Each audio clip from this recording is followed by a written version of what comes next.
All right, let's just cut to the chase. I know what you're saying. I know what you're thinking. And if you haven't already turned off this video, please let me explain. The year was 1980, let's say three, somewhere around there, 84. And big sports fanatic, obviously. And we lived out in the country, Northern California, Corning, actually Richfield, to be exact, if you've ever been up that way. No cable TV. We could only get two channels. My parents were nice enough to buy a satellite dish, one of those huge things.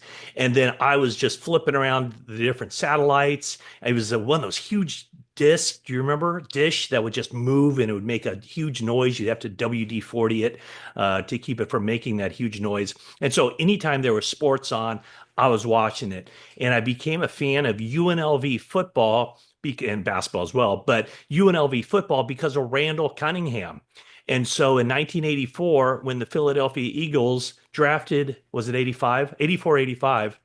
When the Philadelphia Eagles drafted Randall Cunningham, I became a Philadelphia Eagles fan because he was my favorite player. So for Christmas one year, I got the Eagles jacket. I forgot I had it. It's buried deep, deep, deep in the closet. And here the Eagles are going to their second Super Bowl in 3 years. And I do think as I spin this, there are some lessons to be learned as we talk about the Eagles. And now we transition to the 49ers. And as a courtesy to all of you, because I know what you think of the Eagles, I'm going to pause this and take this jacket off. All right. Is that much better? Are you happy? I know you are because I was kind of surprised a couple of weeks ago when the Eagles played the Rams in the playoffs, and I put something out on social media. And obviously, 99% of the people who follow me on social media are 49er fans. And so I simply asked, who do you got in this game? And I was surprised that it was like 60%, 55, 60% Rams. And so that surprised me. And no, I did not give the option of neither because that was a cop out. I wanted people to get off the fence, tell me, who they hate basically more than the other team. And it turned out to be the Eagles. So that kind of surprised me, but I guess the rivalry, couple of playoff games, actually just one playoff game, the NFC Championship game, and then last year in the regular season where the 49ers really broke the Eagles spirit. And there was a part of me that just wondered, are we going to ever hear from the Eagles again? Well, the Eagles are back atop the NFC, and now they're the gold standard where the 49ers have to get over them. Obviously, with a 6-11 record in 2024, 49ers have to get over a lot of teams, but the Eagles are the top team when it comes to that. Now, as far as the schedule next year, there will be no regular season game between those two teams. But the thing that stands out about the Eagles, and yes, they have players who, good players, great players who aren't in the trenches, but let's focus there because I do think that 49ers' two biggest weaknesses are the lines. And I've said that I believe that it's an easier fix and maybe it's more logical or reasonable or rational to select defensive linemen early in the draft and maybe get the offensive linemen a little bit later. Nowhere have I said Fourier should not draft any offensive linemen. But I do think at number 11, unless it's somebody that is just a surefire superstar, I don't know the 49ers should go offensive line number 11. Now, very well may be that they evaluate one of those guys in the draft and as being worthy of that pick. But I look at what the Eagles did. Let's just look at the Eagles offensive line and kind of compare it to the 49ers. The Eagles haven't taken an offensive lineman in the first round of the draft since 2019, and that was Andre Dillard. Who? Exactly. He never played much at all for the Eagles, never established himself, and now he's bouncing around the NFL.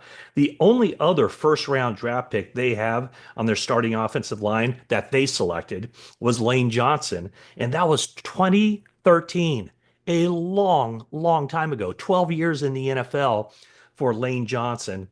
The other first round draft pick they have is Mekhi Becton, who the Jets took in 2020. He was a flop, number 11 overall, and the Jets declined the fifth year option.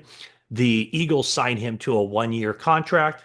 He was a tackle with the Jets. Now he's a the right guard with the Eagles. But the other three starters, second round pick. Cam Jurgens was a second round pick in 2022, but he didn't get his spot until Jason Kelsey retired. So first year starter for him. He's still on his first contract. And then left guard Landon Dickerson, a second round pick in 2021, signs a big money deal. And then their left tackle, seventh round draft pick, Jordan Mailata, seventh round draft pick in 2018. Uh, they they also signed him to a big time extension. So when you look at the 49ers, they have on their list of starters, Trent Williams, obviously a first round pick. 49ers have paid him a couple of times. So he's a left tackle. Aaron Banks was a second round pick in 2021. He's already played the final game of his rookie contract, probably won't be coming back. And then third round pick Dominic Pooney, who the 49ers got as a first year starter. When I look at where the 49ers have, what they've done, it's not like they haven't invested in the offensive line. I mean, they did take Mike McGlinchey in the first round in 2018, fourth round pick Spencer Burford, fifth round pick Jalen Moore, sixth round pick Nick Sikel. Um, but I do think that this year's draft, where the 49ers are with seven picks in the first four rounds, 10 picks total, in those middle rounds are guys that they can get. The bottom line to me when it comes to the offensive line is I'm not sure there's a quick fix. I think you can replace one guy here, one guy there. Last year, it was replacing Spencer Burford and John Feliciano with Dominic Pooney, but it's really difficult to get this complete overhaul because you don't know, even if you take a first rounder, if he's going to be any upgrade from the guy you already have. So to me, you continue to take guys in the second, third, fourth, fifth rounds at offensive line, and then maybe you get lucky and you get a guy like Dominic Pooney who can step in and be a starter on day one. Okay, where I see the offensive line as kind of a long-term commitment and something that you just don't get those dividends overnight. I think the defensive line is different. And I think this is the area where the 49ers can, maybe not get to the level of the Eagles overnight, but look at what the Eagles did. In 2021, they took Milton Williams in the third round. He's a starter. In 2022, they took Jordan Davis in the first round. He's a starter. In 2023, they had two first round draft picks. They used one on Jalen Carter, defensive tackle. They used one on Nolan Smith, an edge rusher. And now those guys that I mentioned, Carter, Smith, Davis, Williams, they're all starters. And so when you look at what the 49ers have done, 49ers have really not taken the defensive linemen that they did earlier, as far as, when they had Buckner and Armstead. 2017, they take Solomon Thomas in the first round. That didn't work out. The last pick that they've had, the last draft pick total on the defensive line that they've had since DJ Jones was good, sixth round draft pick in 2017, but didn't get a second contract with the 49ers. But the only guy that they've taken who's made much of an impact as far as being a productive, solid starter, Nick Bosa, and he was a first round pick in 2019. So since then, the 49ers didn't take any defensive lineman last year. In 2023, it was Robert Beal in the fifth round. 2022, Drake Jackson in the second round and Kalia Davis in the sixth round. With Drake Jackson, he had that big game second year, first game of the season, 3 sacks, and then he had the knee issues, didn't play much at all the rest of the season, goes on IR, and then last year, the entire season wiped out with the knee injury from the previous year, the previous surgery that he had as far as a patellar. And as he enters the final year of his contract, no guarantees that he'll be on the field, he'll be on the team, any of that. So that's where the 49ers, I think, should really focus. And if you say 49ers need to improve both lines, I totally agree with you. I think the 49ers offensive line was middle of the pack in the NFL, maybe a tiny bit better than middle of the pack. That's still not good enough. They need to get better in that area.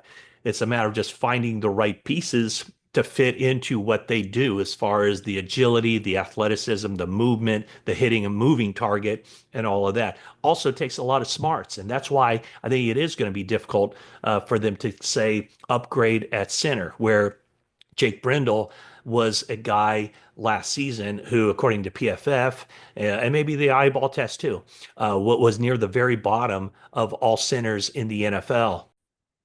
So as the Senior Bowl practices get starting, I'm going to kind of turn an eye to those interior offensive linemen, the guys who have the flexibility to play both center and guard. Just a few names I throw out there. I mentioned them on a couple days ago, but Jake Myers from Texas, Jake Slaughter from Florida, Logan Jones from Iowa.